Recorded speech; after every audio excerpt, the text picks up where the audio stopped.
Okay, good evening. Hi everyone. I'm pleased to welcome you all to this Digital Leaders Week webinar by Stemettes called How to Grow a Digital Leader. Thank you all for joining.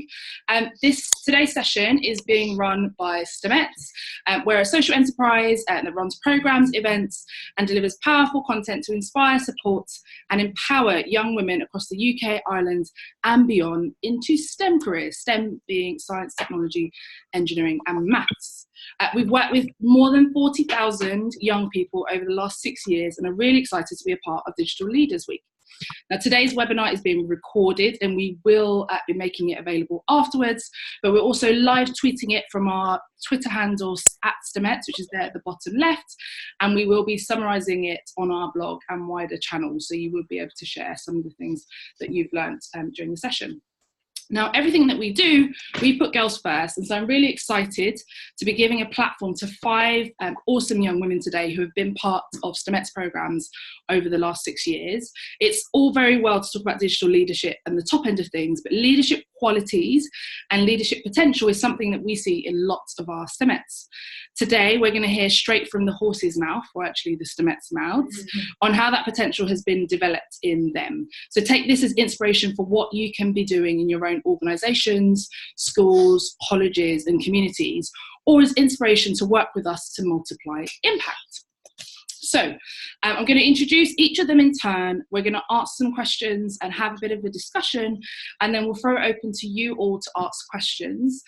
You should be able to do this in Zoom. So there is a chat function which I'll have open, and you can send the chat to Stemettes HQ, which is me, Anne-Marie, the host, and the girls here in the room.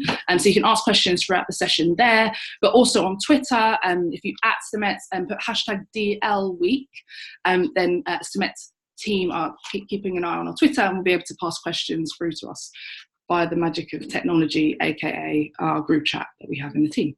So to introduce our panelists, we're going to go in alphabetical order, as you can see on the slide. First up, I've got Sunaina Aytan, who is a cybersecurity analyst working at eSecure, and she's protecting businesses from malicious attackers on a daily basis whilst promoting the importance of women in tech. Say hi, Sunaina. Hi, guys. Nice to meet you all. Thanks for joining us today, Sunaina. Next up, we have AJ Bankole, who is a student currently on the 2nd year of her degree apprenticeship at TD Securities, which is a financial firm. Say hello, AJ. Hi, everyone. Hope you're having a good day. We are. Thanks for joining us, AJ. It's all the better for hearing your voice. Third up, we have Hannah Blair. Now, Hannah recently graduated from the University of Surrey in computer science, and she's currently working as a software developer at Deutsche Bank, and is also co-founder of Our Khan, which is a virtual reality project aimed at helping people with dementia. Say hi, Hannah. And Hannah, actually, you may have seen on Sky, because she also won the Sky Scholarship, 25 grand. And if any of you have been doing any revision recently on the BBC Bite Size website and you're revising computer science, then Hannah, you also have seen Hannah's lovely face on that too. So that's Hannah. Say hi, Hannah. Sorry. Hello. Joining us live from Switzerland, we have Lucy Fuggle. So Lucy Fuggle was part of Stemettes Outbox Incubator back in 2015, and she's an adventurer, writer and business consultant for tech and travel companies. She studied English and Spanish at the University of Exeter, and while she was doing that, she managed online marketing for a startup in Barcelona, so she's incredibly international. Say hi, Lucy. Hi, everyone. And last but not least, we have Laiba Khan. So Laiba was on the Shoot Stemette More Than Mentoring programme. She is a motivated, driven and creative student who hopes to work in the environmental sector, and she believes it's the perfect fusion of design thinking and practical knowledge. She's currently at 6th form, and she deepens her knowledge and understanding of STEM by investing herself in extracurricular activities, all of which encapsulate her love for engineering with that of travel. So that's our panel. I'm Anne-Marie Imafidon, head Stemettes at the Stemettes, CEO and co-founder. I also host the Women Tech Charge podcast, which I'm sure you've all listened to, subscribed, liked and commented on. And I'm a trustee at the Institute for the Future of Work too. So that's our panel. That's who you can hear speaking. Thanks again to those of you who just joined us. If I can quickly remind you just to mute your audio unless your name is Lucy Fuggle, as we are recording this session. And we're going to go straight into the questions. So the topic for today is how to grow a digital leader. We are, of course, in the middle of Digital Leaders Week. And so I wanted to know from you, our panelists, our Stemettes alumni, our young, fearless leaders, what does digital mean to you?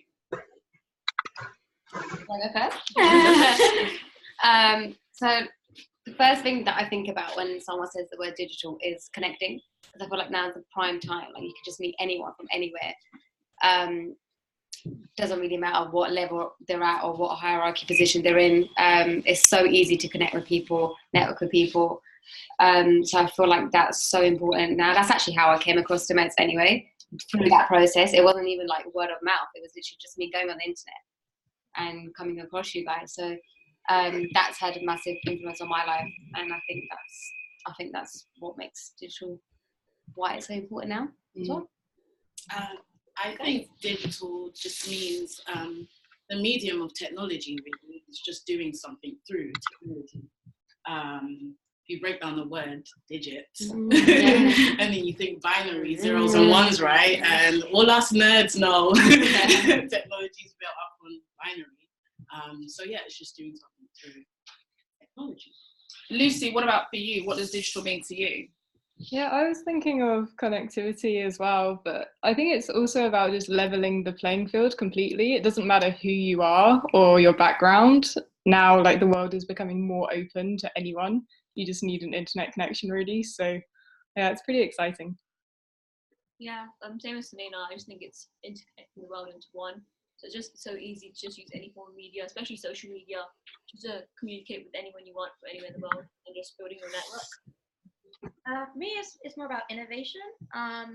We're at a time right now when there's a lot of innovation and change going on in the world of technology, be it in the field of healthcare, fintech, or security. So there's a lot going on in the world of digital, and there's a lot of new innovations going on.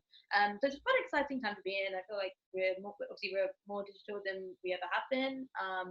So yeah, it's just all about innovation and the changes happening in the field right now. And when we think of digital leaders and being able to grow digital leaders, I think it's something where, you know, it's not just organisations like Stemettes that are doing this, but it actually comes from the individual quite a lot as well. So my next question to all of you is, how are you actively building your career? What are the things that you are doing to get, you know, towards that leadership position? What are the things that you're doing to kind of grow yourself as digital people who are then digital leaders? Maybe start with Lucy. Sure. So up until last year, I was managing a marketing team at a startup here in Switzerland. And last year, I decided to leave and start my own consulting business, which was super terrifying. And I didn't know if it would work, but it's worked pretty well so far. So for me, a lot of it is confidence and pushing myself. So I think that links into so much. That links into saying yes to opportunities and building skills. So I think if anything holds me back, it's my limited beliefs and what I can do. So that's what I try and focus on. AJ, how are you actively building your career? Well, of course, doing my degree apprenticeship and working through uni and work at the same time and rotating in different teams just to get a better idea of what I want to do, but also doing things outside of work and my degree, like signing up for courses on Udemy just to build skills and just to figure out what I enjoy. I'm also being brutally honest, like if I have a problem, just tell people. Or if I think something, then just tell someone, because you never know what information they might give you and which connections you can get. Yeah, I'd say mine's pretty similar, just putting myself forward for any opportunity that can broaden my horizons anyway, even if it doesn't link to the end goal. Like, for example, like coding, although it isn't linked to my degree, since we're in such a digital age, it will still benefit me when I am building my career. So I'll say just putting myself forward for anything possible. For me, it's like building my skills constantly. I'm always really wary in this time right now that there's always new frameworks and languages and technologies coming out. And I kind of I don't want to be behind the times with that, especially in my career as a software developer. So I'm constantly trying to build those skills, doing online courses, educating myself in other fields, and just trying to make myself as valuable as I can, I suppose, in my career. Aside from that as well, I try and expand on other skills like public speaking and networking, which are really useful not just in technology, but also for other aspects of my career, for building my brand.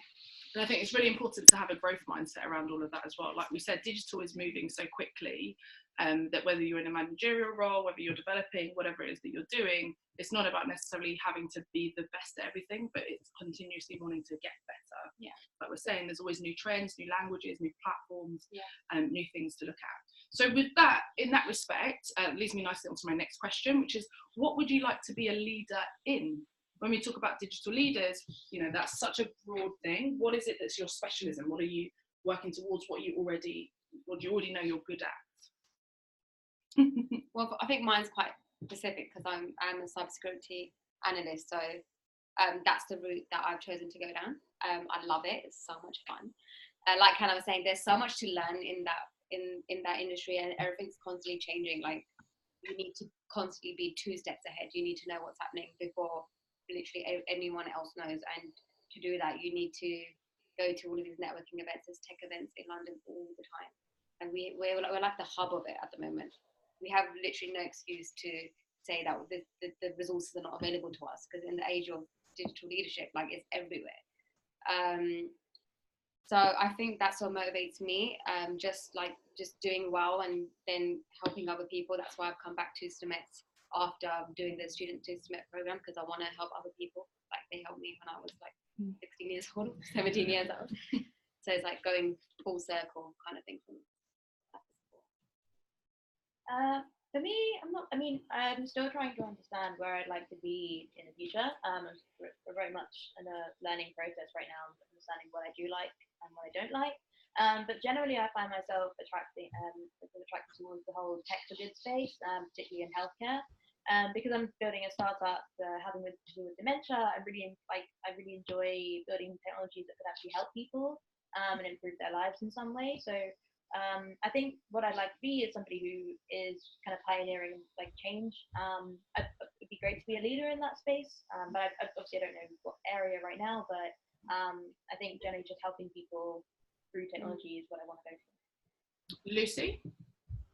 So my background's in travel tech. That's what I kind of know best. So last year I decided to build a travel marketplace just to see if it was possible and try and test my coding skills a bit. But I think in terms of leadership roles, I'd really love to build a business and hire other people. So right now it's just me. Because I think being able to hire employees that you think really add to your culture and have a really diverse team is super rewarding. So yeah, hopefully someday soon. And that is a really big part of leadership. Yeah. AJ, close us out on this. What would you like to be a leader in? Well, I feel like I'm a bit of a jack of all trades. So I like to jump into different things, and so I'm still figuring myself out, but I feel like I want to be a leader and inspiration, I guess. I want to lead by example and show people that you don't have to fit in a box to be valued or fit in a box to achieve anything. You can do that and have a growth mindset and become whatever you want to. So that's where you're all headed. Each of you kind of are at different stages, kind of post-program as adults, I guess we could say. What would you say are your next steps? So when we talk about growing a leader, there are different steps. It's not just necessarily a staircase, it's kind of moving sideways a little bit. And you've all talked about still learning and still wanting to understand things. So what are the next steps that you've got, you think, on your journey as the young leaders that you are? Also, obviously, I'm going to enroll into university, and like when I do, my aim is like join a bunch of societies and just broaden my horizons. And even stuff that doesn't like link to the group degree, obviously, or like stuff I thought I might not like, still try and like invest myself in them. So it could open up a lot of doors. For me, it's more about, less right now. I'm trying to really develop my skills and become an expert in what I'm in. So as opposed to expanding outwards, I kind of want to go deeper into the technology I'm using. So, for example, right now I'm trying to improve my JavaScript skills and become best at I can do in that role. So I think that's my next step for myself, as well as building out my my startup brand at the side as well. So.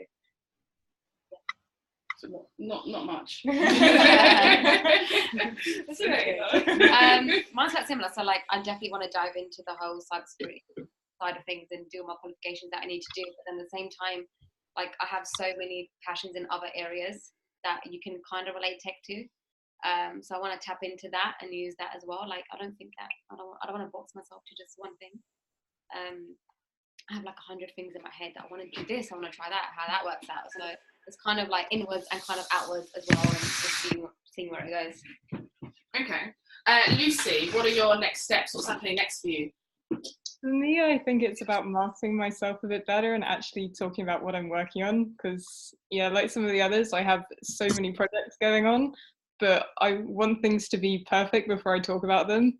And that means that I can just not mention them at all, which I think isn't really the right way to go about it.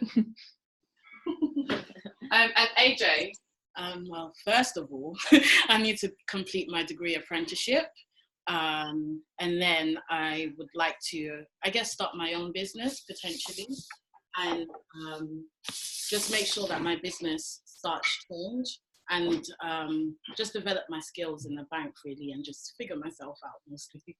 Okay, brilliant. So you're all kind of on your trajectories, you've all got a good plan, you're all open to opportunities, and you're all exhibiting those great leadership qualities. I wanted to ask for each of you, why are you so motivated? What's driving you to be the digital leaders that you are? Why does this matter to you? I'll go first for this one. For me, it's like I'm in a team where I'm the only girl in a cybersecurity team. In the whole company, I'm the only girl working at the moment. So I think for me, like I've kind of always been motivated. There's always been something that's always motivated me. But at this point in my life, it's definitely that. Like people say that it's a good time for a girl to be in tech.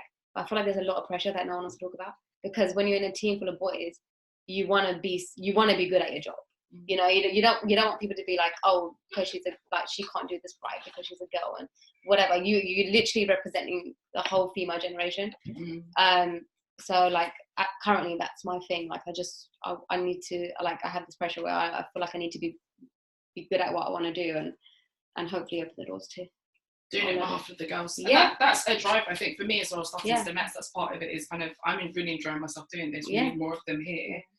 So kind of fun with that. Lucy, for you, what are your motivations? What keeps you so motivated? Yeah, I agree with being the only woman in the room. That seems to happen way too often, I think, for everyone still. But for me as well, I think it's about freedom too. So the way I've set up my work, I can travel as much as I want and see the world and kind of live the life I want to live. So the harder I work and the time I should be working, then the more freedom I get the rest of the time. So yeah, that's really motivating. Brilliant. Laiba? I'm similar to Hannah, where I want to go into like tech for good, but on the engineering side, especially the environment. So I think my main driver is just like seeing how climate change has affected our world already and how irreversible it is.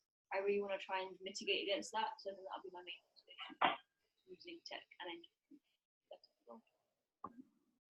For myself, so tech for good is a really motivating factor for me. Sometimes I see really cool new technological innovations in the health tech space, and they help people so much, and they're the kind of products that I definitely want to work on, and it's really inspirational to see these. And there are more and more startups that are coming into our world that are doing really, really good things, and I know that's a really rewarding factor for me when I'm working on something that could help people down the line. So that's something that really does inspire me. And not just from the health tech perspective, I don't need to be working in the med tech space per se, but because of the work I'm doing in virtual reality, there's applications directly for people, like, for example, people with dementia, but there's a lot of applications when it comes to empathy. So like you said that with environmental issues, you can create a really strong sense of empathy and emotion in people to create change and change the way they live their lives and change their habits. So there's more to tech for good than people really think. When people think of health tech, they think of things in hospitals, but there's actually a lot more to it. And I think tech for good is a huge space and there's a lot of problems to solve. And I think that's what really excites me. I just want to be at the forefront of those issues. Okay. I want to inspire the kids. No, but I grew up in an area where people never really saw opportunities, and I'd like them to be able to be like, oh, AJ grew up here and she did it, so we can do it too. And I just want them to know that sky's the limit, and there's no glass ceiling. You can do it too. So a variety of factors and different kind of motivations that we heard there. Thanks so much to those of you that are tweeting along. Remember, you can submit your questions directly to us on Twitter and to @Stemettes with the hashtag #DRWeek, but also in the Zoom on the chat. Also thanks to @MassHappiness. So a bit of feedback there for you guys here. She's written, inspiration for my Stemette, and I didn't need to leave our home to access excellence. So well done, girls, you're doing a good job. And that leads me really nicely onto one of our kind of last questions, which is, what advice would you give to parents, teachers, influencers, kind of other people that can influence young people? What advice would you give to them wanting to support young people to be like you, or to, see themselves as digital leaders and take it on? What are the things that have helped you from people around you? Has it been mentors? I know some of you have been in the mentoring program, some of you have been Outbox. What is it that people need to do more for the young people that are around them? Since I recently left school, so I have quite a lot of experience in the school facility, but I'd say no opportunities out of bounds. Coming from an only girls' school, especially in secondary school, quite a lot of the tech-y subjects were kind of underlooked on, at least in my school, and not funded as much. And quite a lot of opportunities were coming from the English department and the art department, less so from design tech. So I'll say just sign up to literally the Stemettes mailing list, which is email opportunities literally every week, or just sign up to the OTB app, which also has a bunch of opportunities available. And just especially coming from only girls' school, nothing should be out of bounds. They should be able to do everything pretty much. And just, I didn't tell her to say that, by the way. Not sponsored. Not sponsored by Stemettes, although we did have some snacks before the webinar. Lucy, what would your pointers be for kind of parents, guardians, influencers? Yeah, I think it's obviously very hard for anyone to predict the future, so advising on the technical details of how someone should do their journey is going to be difficult, but you can help prepare them with confidence and showing them that anything's possible without putting pressure on them. And I think for me as well, what's helped is not limiting my idea of what success looks like. So I studied humanities and somehow ended up at a startup, and I was mentored by Google and Microsoft, which I thought would never really happen because of my background, but I just went along with it and more opportunities came away, like Outbox Incubator. So I think keep a very open mind if you can. That's a great one, yeah. Be open. The opportunities are there, right? You kind of don't box yourself in. AJ?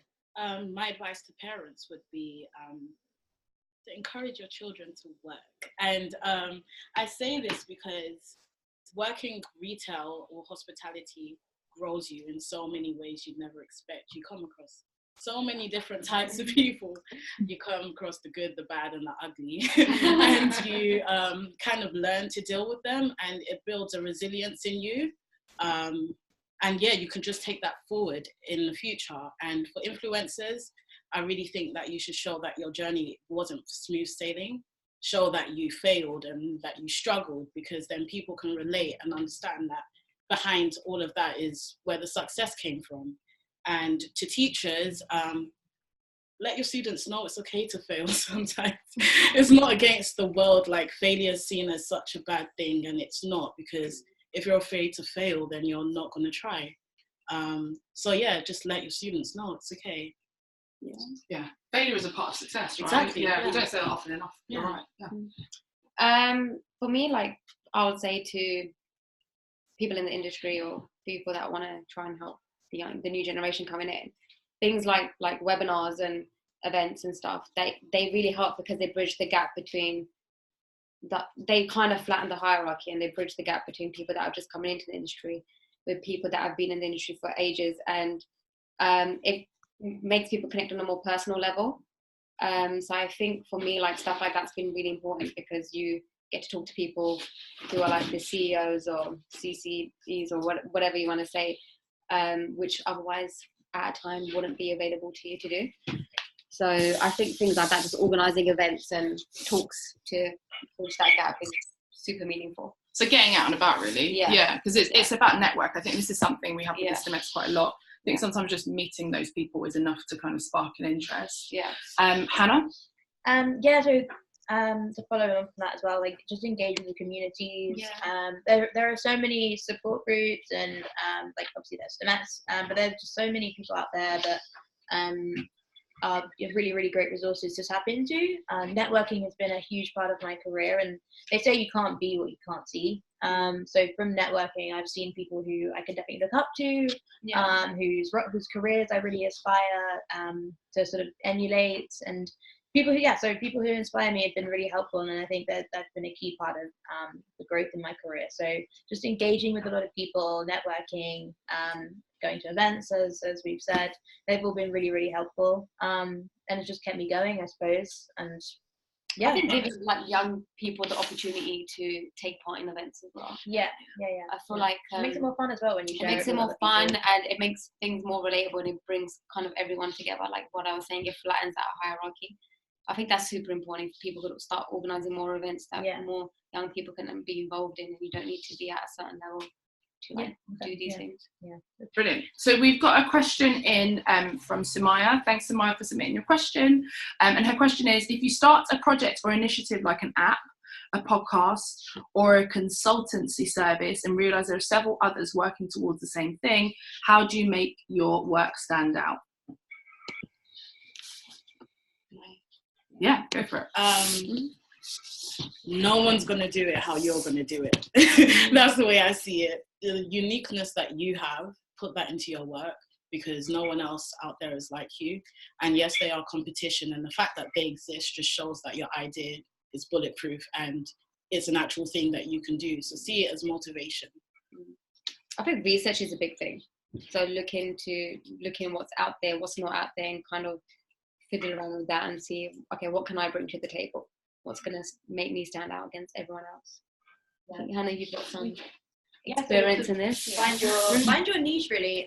So I mean, in my space, there are a few people doing a similar thing, but it's not a bad thing at all, especially when you're in the tech for good space. It's actually quite like nice to see other people tackling the same problem. So I suppose from a business sense, it can seem intimidating, but again, as AJ said, like it's validation for your idea as well. But try and find your niche. You know, as I said, like there are other people doing similar things, especially with consultancies. There's lots out there, but they all serve. They all give that like. Serve their products in different ways, and if you just identify what makes you different, or try and find something that makes you different, try and spin your product or service in a bit more of a unique way. There is a way of doing that. Then it can go well, and it's not a bad thing that there are other competitors. You know, like it's very much a good thing. I think if you put a positive spin on it. But yeah. And finally, Lucy. I think understand your audience better than anyone else. Like if you can solve their problems and help them reach their goals as best as you can, then you're going to be streaks ahead. And don't be afraid as well to put your personality through. Like AJ said, there's only one of you, and people will connect with you in a way they won't with others. So yeah, I think the best brands have a person behind them. And also a story is really, really helpful for these things. Like if you, and stories are really, really good sort of techniques of creating emotion with your customers. That find the story behind the brand, and that then you will connect with them a lot better than other people.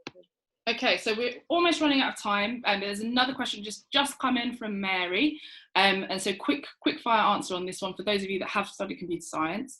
In regards to studying computer science, what should someone consider when choosing their optional modules? So AJ, Hannah, Sunaina.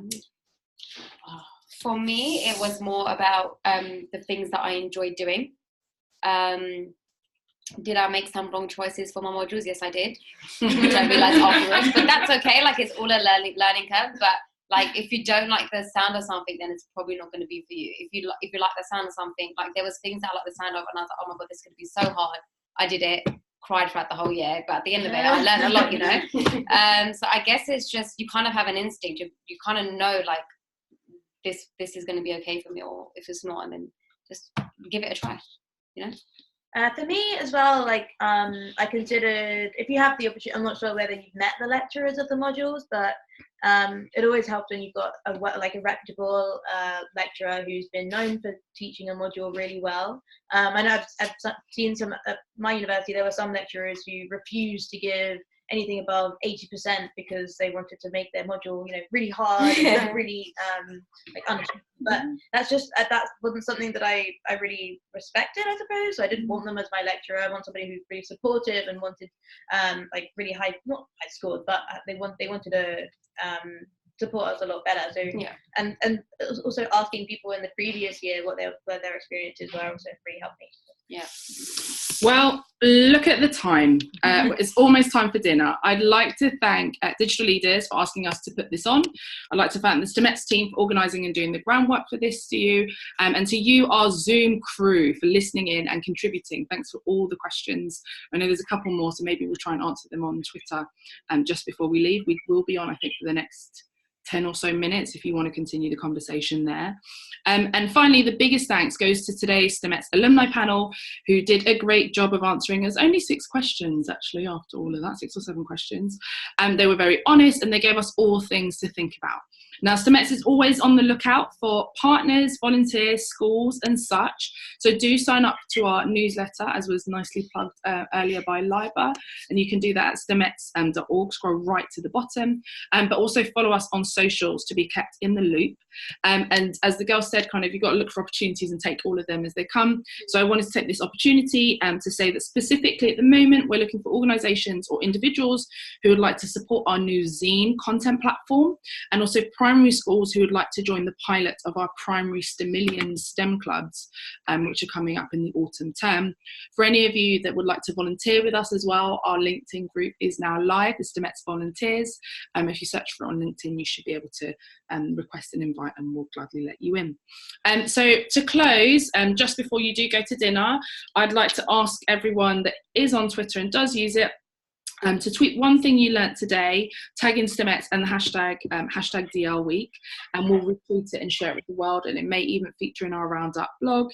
Enjoy your dinner. See you soon. Thank you very much for joining. Bye.